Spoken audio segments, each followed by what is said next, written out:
अगं मगाची फोडणीचा काय सुगंध येत होता वा.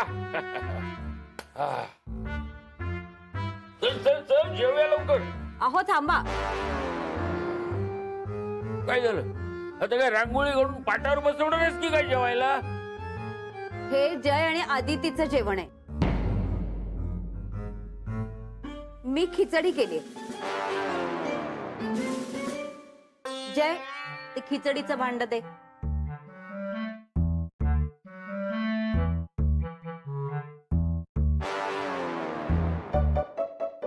आपण खिचडी खायची? आता हा आणखीन एक गैरसमज. आता काय? खिचडी खायची पण आपण नाही, तुम्ही. तुझा का उपवास आहे काय? अहो आदितीने आपल्यासाठी पण जेवण केलं होतं, पण मीच तिला म्हंटल की हे काहीही झालं तरी तुझ्या हातचं जेवणार नाहीत, त्यांना नाही आवडणार. मग ते अगदी त्यांच्या आवडीचं असलं तरी सुद्धा.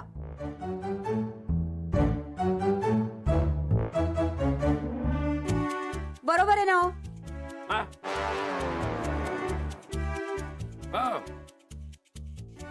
म्हणूनच तर मी तुमच्यासाठी खिचडी केली. पण मी मात्र आदिती आणि जयचं मन नाही मोडू शकणार.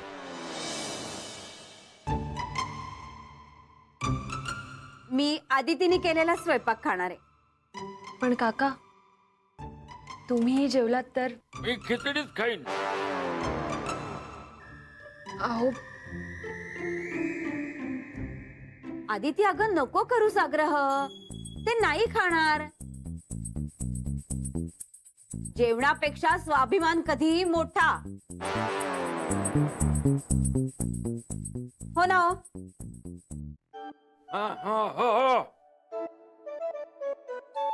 हो पण तू सुद्धा कोणावर जास्त विसंबून राहू नकोस, पस्तावशील. घ्या खिचडी घ्या. आदिती तू वाढ जयला मला.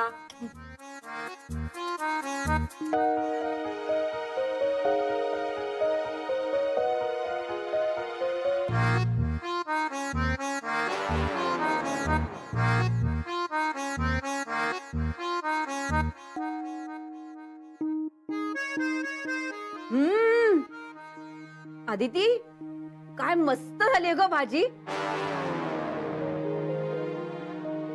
अगं मला सुद्धा जमत नाही इतकी छान भाजी. काकू मला थोडी खिचडी देता? हो हो ये ना. भाजी सोबत छान लागेल ना खिचडी?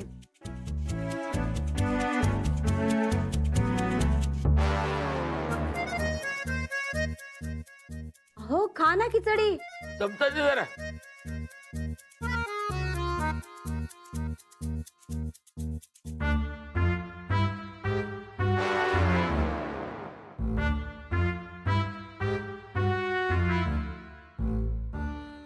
पापड तरी भाजायचा खिचडी सोबत. मी घेऊन येते.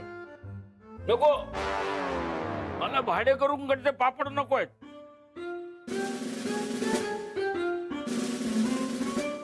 हो आता आपले पापड ना फळीवर उंचावर येतो.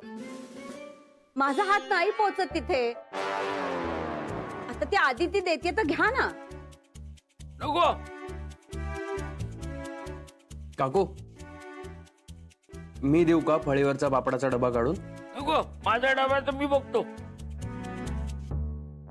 मला कोणाकडून काही नको.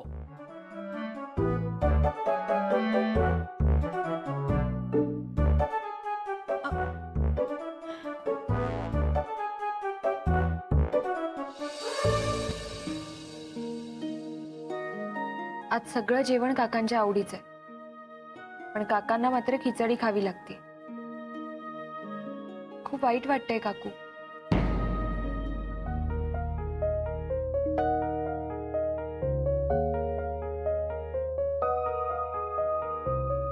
आज तरी आपण एकत्र जेवायला हवं होतं.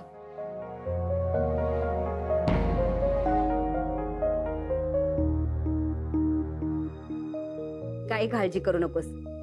एक दिवस ते आपल्या बरोबर बसून तुझ्या हातचा आवडीने खातील.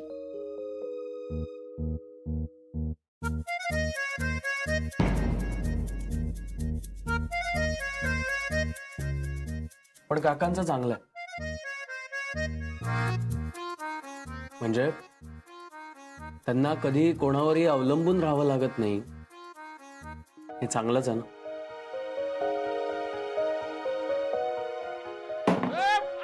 का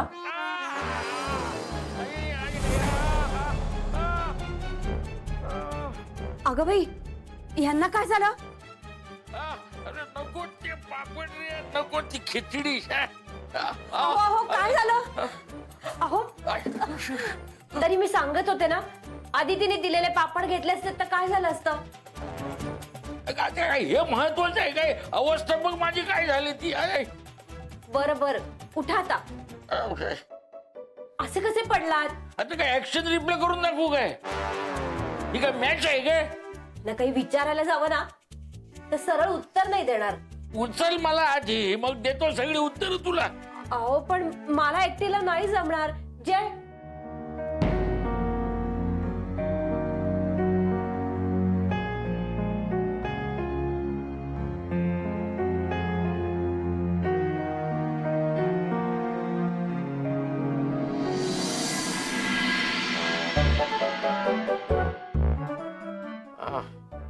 मुका मार ना काका, थोडस दुखणार. तरी नशीब फ्रॅक्चर नाहीये. बरं पडलात कसे तुम्ही? पापड काढत होते. अहो काळजी घ्यायची, या वयामध्ये जरा सांभाळून काम करायचं. आणि मुलं आहेत ना घरी, त्यांना सांगायचं.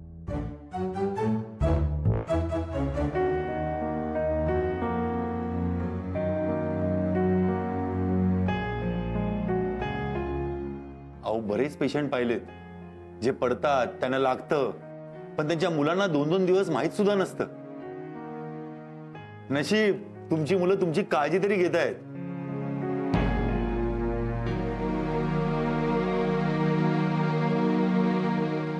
आता हाताला जास्त त्रास देऊ नका. जर काही कामं असतील तर तुमच्या मुलांना सांगा. काय मुलं काय भाडे करू आहेत ते?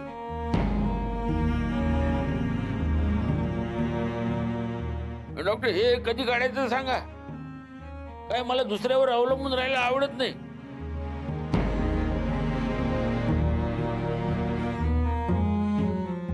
आता थोडे दिवस तुम्हाला काळजी ही घ्यावीच लागणार आणि यांच्यावरती अवलंबून देखील राहावं लागणार. तुमच्याकडे दुसरा पर्याय नाही.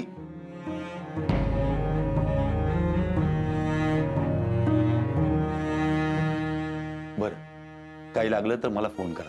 ओके.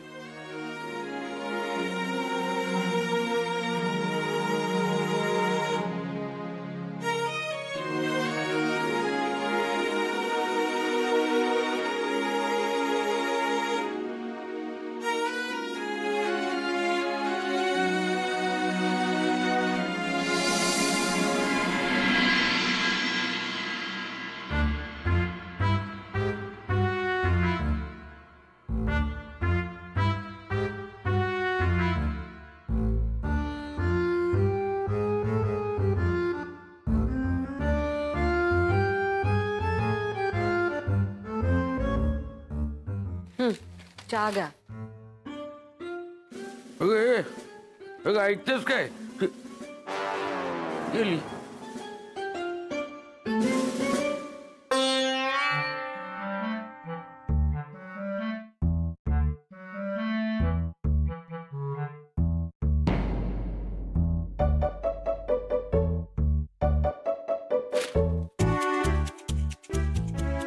काका, मी काही मदत करू का तुम्हाला? काही नको, मी माझी कामं करू शकतो.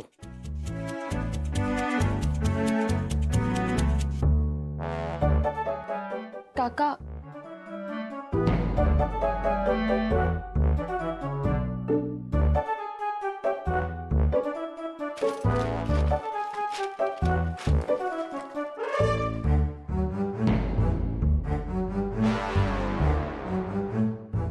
एकमेका सहाय्य करू अवघे धरू सुपंथ.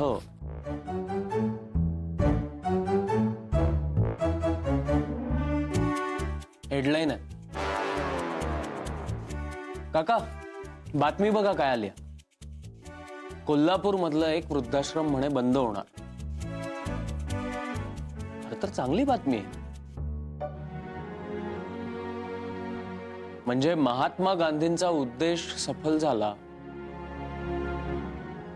आदिती, तुला माहितीये त्यांना ना एकदा एका वृद्धाश्रमाच्या उद्घाटनासाठी बोलवलं होतं. त्यांनी साफ नकार दिला आणि म्हणाले जेव्हा हे वृद्धाश्रम बंद होईल तेव्हा तिथे मी आनंदाने येईन. कारण या ठिकाणी येण्यासाठी आपल्या आई वडिलांना मुलं आपल्यापासून लांब करणार नाही.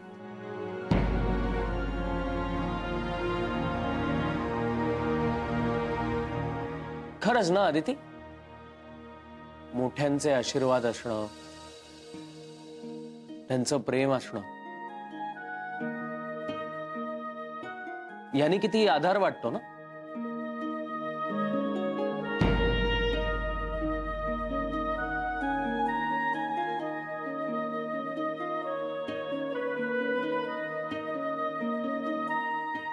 अरे, तुम्ही दोघं अजून गेला नाही? आता निघूच. बरं, एक काम करा, ह्यांच्या मैत्रिणीला कुमुदिनीला निरोप द्या. म्हणावं हे पडलेत म्हणजे ती बघायला येईल ना. तेवढाच यांना विरंगुळा. काही गरज नाही. आणि मी टेबलावरून पडलोय, चंद्रावरून नाही. लगेच बातमी पसरवायला. हो, असले काहीतरी विनोद करून त्यांचा वेळ खाऊ नका. त्यांना ऑफिसला जायला उशीर होतोय. मी काय कोणाचा वेळ खात नाही आणि कुणाला थांबवत पण नाही. काकू, आम्ही येतो. काळजी घ्या काका.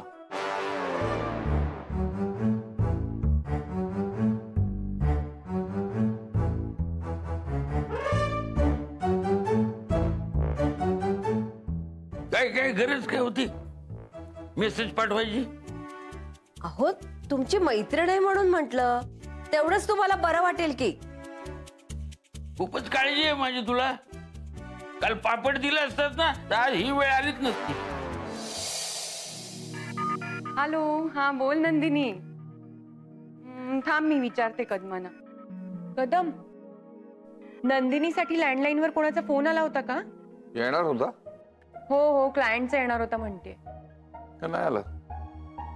अगं नाही आला म्हणतात. हो का? बरं आला तर मी तुला कळवते. Don't worry. ओके. टूर कशी चालली आहे? अच्छा, मग आमच्या सगळ्यांकडून देवाला नमस्कार सांग. ओके, चल ये नीट. बाय. हा, श्रीकृष्ण मंगल कार्यालय का? हा नमस्कार, मी जयराम खानोलकर बोलतोय, देव टूर्स मधून. हा हा हा, आपलं बोलणं झालं होतं. नाही, हा, तुम्ही तुमच्याकडे होऊ घातलेल्या सगळ्या लग्नांचा डेटा मला सेंड. हा नाही, मी स्वतः पर्सनली जाऊन भेटेन त्यांना, सगळं एक्सप्लेन करेन. हो, तुम्ही मला सगळ्या डिटेल्स मेलवर पाठवल्यात तरी चालते. मी मेल आयडी फॉरवर्ड. बरं, मी परत एकदा करतो.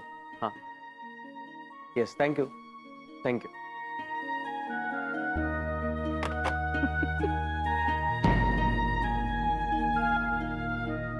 रजनी, काय ग? कशी गंमत आहे बघ. आपण एक फळ विकतो. त्याचा रंग किती छान आहे, त्याची चव किती छान आहे, ते शरीरासाठी कसं फायद्याचं आहे हे आपण लोकांना पटवून देतो आणि त्यांना ते घ्यायला भाग पाडतो. पण मुळात या फळाची चव कशी आहे हे आपल्याला कोणाला माहीतच नाहीये.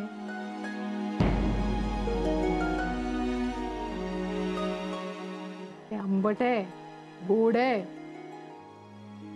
आपल्याला माहीतच नाहीये.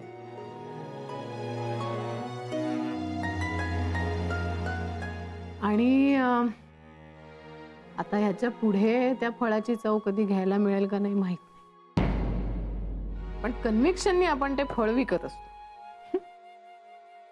अगदी बरोबर बोललीस रजनी तू. हनीमून स्पेशल टूर्स आणि त्या अरेंज कोण करतंय? तर आपण. तुम्ही सगळेजण इतकी मेहनत घेताय की लोकांनी त्या टूर्स एन्जॉय कराव्यात.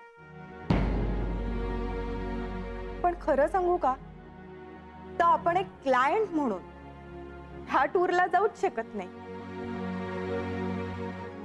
म्हणून म्हणते, दुसऱ्याच्या आनंदामध्ये आपण आपला आनंद शोधायचा.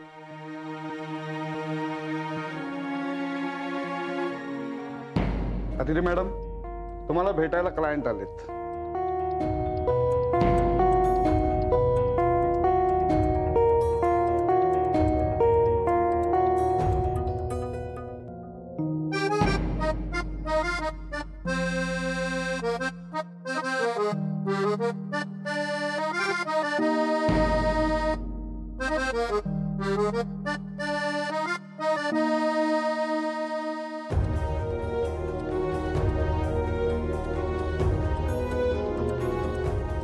दुसऱ्याच्या आनंदातच आनंद शोधावा लागणार आहे आता.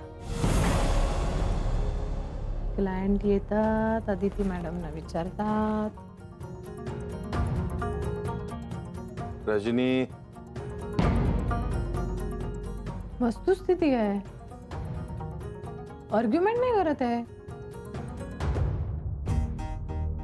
वस्तुस्थिती सांगते आहे ना.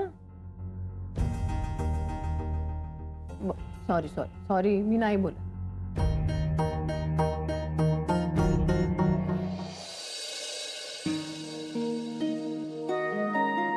नमस्कार. नमस्कार सर, बसा म्हटलं. आपणच आदिती दाभोळकर? हो. मला हनीमून पॅकेजसाठी एक टूर बुक करायची होती माझ्या भावासाठी. ओके. कधी झालं लग्न? लग्न व्हायचंय, मला हनीमून पॅकेज गिफ्ट करायचंय. Great sir, I am sure तुमच्या भावाला हे पॅकेज नक्की आवडेल.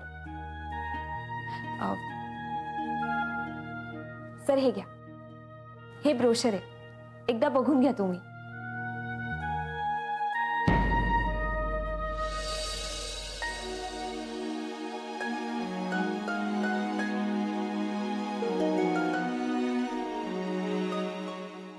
Excuse me sir. सर तुम्हाला माझं नाव कोणी सजेस्ट केलं?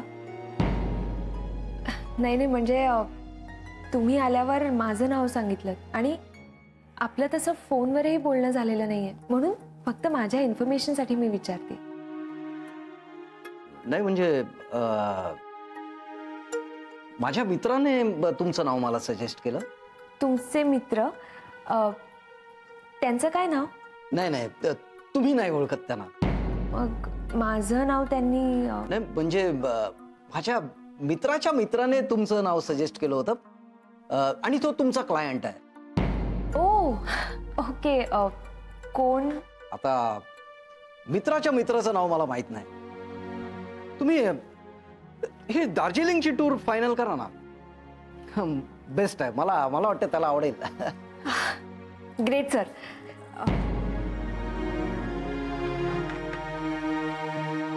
मॅडम. सर हा फॉर्म आहे, हा तुम्हाला भरावा लागेल आणि तुम्हाला चेक द्यावा लागेल. मॅडम मी सही करतो. हां, आणि प्लीज हे बघा, हे माझं कार्ड आहे, तुम्ही प्लीज फॉर्म भरा. आणि हा बरं, चेकवर कोणती अमाऊंट टाकायची? हीच अमाऊंट टाकायची बरोबर? हो, ती अमाऊंट लिहिली आहे तीच. माझ्या मित्राच्या मित्राने सांगितलंय तुमच्यावर पूर्ण विश्वास ठेवायला आणि तुम्ही बेस्ट डील देणार हा माझा विश्वास आहे. थँक्यू. सर द्या. प्लीज. ओके, निघू. चला, थँक्स. या, थँक्यू.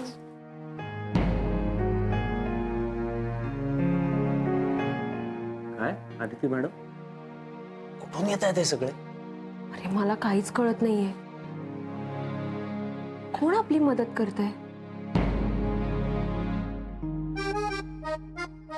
तुझा एखादा जुना क्लायंट असेल का, तो रेफरन्स देत असेल.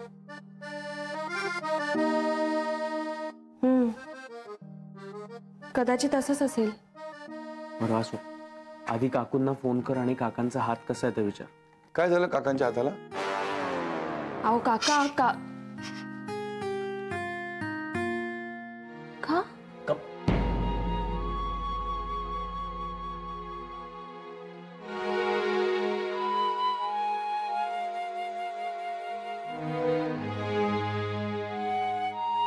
काका